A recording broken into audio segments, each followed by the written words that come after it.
bagaimana sih sejarah pengembangan dari lapangan derajat itu sendiri? Nah, secara singkat, sejarah pengembangan dari lapangan derajat itu dimulai dengan kegiatan eksplorasi secara rinci pada lapangan derajat yang dilakukan pada 1972 hingga 1975. Untuk tahun selanjutnya, yaitu pada tahun 1976 hingga 1978, 3 sumur eksplorasi dari lapangan derajat tersebut dibor, sehingga menghasilkan uap kering dengan temperatur reservoir 235 derajat Celcius hingga 247 derajat Celcius. Pada tahun 1984, dilakukan skema kontrak operasi bersama atau Joint Operation Contract atau yang disingkat dengan KOB atau JOC. Pada tahun 1987 hingga 1988 dilakukan pemboran sumur produksi pada lapangan derajat. Hingga tahun September 1994, PLTP derajat dengan 55 MW akhirnya dioperasikan. Letak geografis. Lapangan panas bumi derajat terletak di Kabupaten Garut, Jawa Barat. Terletak sekitar 20 km di sebelah barat kota Garut dan 10 km di sebelah barat daya lapangan panas bumi Kamojang. Lapangan panas bumi yang terbentuk di kawasan derajat berkaitan dengan pembentukan bentang alam akibat pusat erupsi andesit yang sangat matang dan telah mengalami keruntuhan kaldera yang diikuti dengan bangkitnya kegiatan vulkanisme. Peristiwa tersebut diakibatkan oleh berkembangnya sesar yang memicu sistem panas bumi semakin meluas sehingga mampu melemahkan tumpukan vulkanik secara ekstensif. Hal ini biasanya membutuhkan sistem hidrotermal air meteoroik yang besar untuk hadir dan kehadirannya secara permanen menjadi target utama sebagai sumber daya panas bumi yang dapat dieksploitasi. Kemudian, keragaman bentang alam Gunung Kendang dan sekitarnya tidak terlepas dari struktur geologi yang berkembang di sepanjang 7,5 km, terutama di sebelah barat PLTP derajat yang dikenal sebagai Sesar Kendang. Pola kelurusan atau drains yang berbeda di sisi barat Sesar Kendang menunjukkan keruntuhan sektor dari stratovolcano yang sudah ada sebelumnya di sebagian Jawa Timur. Ukuran keseluruhan dan bentuk keruntuhan menunjukkan adanya kaldera puncak berarah di bagian barat laut yang memanjang hampir dari utara sampai selatan. Serupa bentuknya dengan kawah puncak Gunung Papandayan di sebagian selatan. Meskipun lebih besar karena keruntuhan di kompleks panas bumi derajat berasal dari kaldera puncak, pusat erupsi liolitik berada di Gunung Kiamas yang berada di utara lapangan panas bumi derajat. Keruntuhan sektor kaldera puncak ditemukan di bagian selatan lokasi runtuhnya sektor utama atau berada di sebagian selatan dan tenggara Gunung Kendang. Lalu, sistem dominasi apa sih yang mendominasi di lapangan derajat? Nah, lapangan derajat termasuk ke dalam kategori sistem dominasi uap atau vapor dominated system, karena sumur-sumur umumnya menghasilkan uap kering. Sistem dominasi uap ini merupakan sistem yang sangat jarang dijumpai, di mana reservoir panas buminya mempunyai kandungan fasa uap yang lebih dominan dibandingkan dengan fasa airnya. Uap mengisi rongga-rongga, saluran terbuka atau rekahan-rekahan, sedangkan air mengisi pori-pori batuan. Jumlah air yang terkandung di dalam pori-pori relatif sedikit, maka saturasi air mungkin sama atau hanya sedikit lebih besar dari saturasi air, sehingga air terperangkap dalam pori-pori batuan dan tidak bergerak. Lapangan derajat diperkirakan 33% dari batuan reservoirnya berisi air. Sekitar 700 meter sampai 1000 meter untuk lapangan ini. Jadi, bagaimana sih potensi geologi pada lapangan derajat itu sendiri? Nah, salah satu dari potensi geologi yang positif pada daerah ini yaitu adanya potensi dari energi panas bumi yang berpotensi tinggi di derajat. Energi panas bumi ini digunakan sebagai pembangkit listrik tenaga panas bumi atau PLTP. Lapangan panas bumi derajat merupakan salah satu pembangkit listrik tenaga panas bumi atau PLTP penghasil energi listrik panas bumi terbesar yang berada di Indonesia di bawah kepemilikan Chevron Geothermal Indonesia. Nah, untuk gambar berikut ini merupakan ilustrasi dari model konseptual dari lapangan derajat itu sendiri. Secara konseptual, lapangan panas bumi dari derajat Garut ini melibatkan beberapa elemen penting dalam model konseptualnya.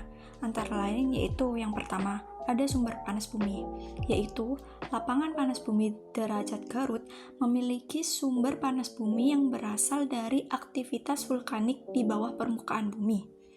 Suhu tinggi yang ada di bawah permukaan bumi menghasilkan air panas dan uap yang dapat dimanfaatkan untuk membangkitkan listrik.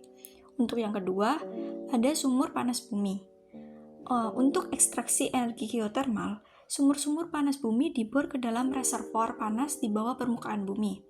Sumur-sumur ini memungkinkan aliran fluida panas seperti air panas dan uap untuk diambil dan digunakan dalam proses pembangkitan listrik. Yang ketiga, ada pembangkit listrik. Di lapangan panas bumi derajat Garut, energi panas bumi digunakan untuk menghasilkan listrik.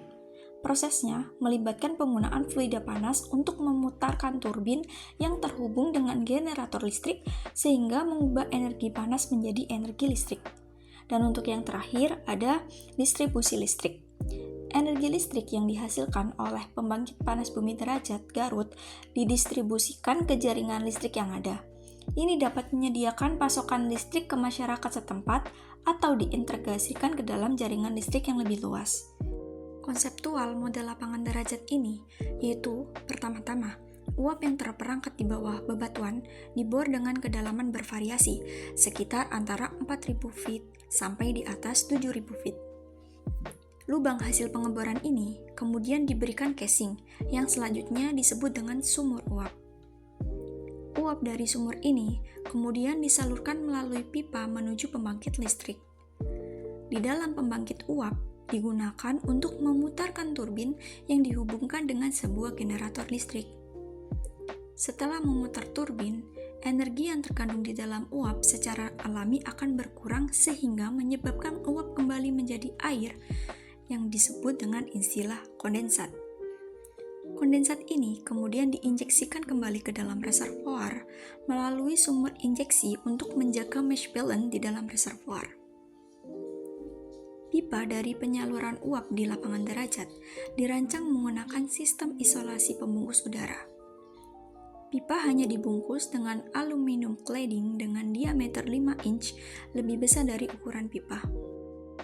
Berbeda dengan sistem minyak atau gas, adanya suatu sumber daya panas bumi di bawah permukaan seringkali ditunjukkan oleh adanya manifestasi panas bumi di permukaan atau geothermal surface manifestation.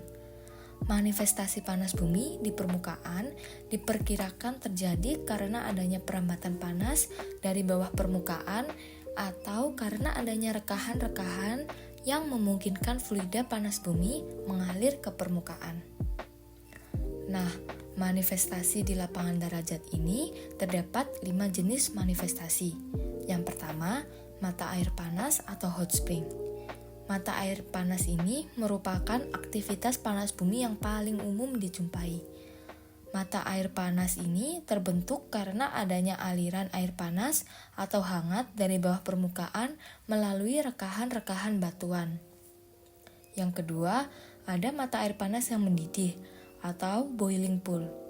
Mempunyai titik didih yang lebih tinggi dari hot spring, disertai dengan semburan dan letupan kecil yang disebabkan adanya non-condensable gas seperti CO2. Yang ketiga, fumarole. Pada lapangan panas bumi derajat, termasuk sistem dominasi uap, yang dapat memancarkan uap panas basah atau wet steam, juga uap panas kering atau dry steam, serta mampu memancarkan uap bertemperatur tinggi sekitar 100 derajat Celcius hingga 150 derajat Celcius. Yang keempat, solvatara, mengandung gas H2S dan endapan belerang. Yang terakhir, yang kelima, ada kubangan lumpur panas atau mud pool. Kolam lumpur yang kenampakannya sedikit mengandung uap dan gas CO2. Tidak berasal dari kondensasi, umumnya fluida berasal dari kondensasi uap. Pengembangan lapangan derajat dimulai pada tahun 1984 dengan ditandatanganinya kontrak operasi bersama antara pemerintah Indonesia dengan Amosis. PLTP Derajat mulai beroperasi pada bulan September 1994 dengan kapasitas listrik terpasang sebesar 55 MW. Fluida panas bumi dapat berupa fasa cair, fasa uap, atau campuran dari keduanya, tergantung dari tekanan dan temperaturnya. Apabila fluida di kepala sumur berupa fasa uap, maka uap tersebut dapat dialirkan langsung ke turbin. Turbin akan mengubah energi panas bumi menjadi energi gerak yang akan memutar generator sehingga dihasilkan energi listrik. Sistem konversi untuk fluida uap kering merupakan sistem konversi yang paling sederhana dan paling murah. Uap dari turbin dapat dibuang ke atmosfer atau atmospheric exhaust turbine atau dialirkan ke kondensor untuk dikondensasikan di condensing turbine. Dari kondensor, kondensat kemudian dialirkan ke menara pendingin atau cooling tower dan selanjutnya diinjeksikan kembali ke bawah permukaan. Sebagian dari air kondensat ini dialirkan ke kondensor.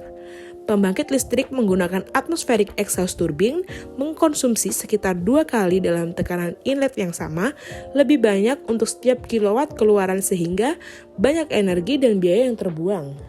Di sini, pola pengusahaan panas bumi derajat dibagi menjadi 3 bagian. Yang pertama Pertamina, yang kedua dilakukan oleh PLN, dan kemudian sampai ke konsumen.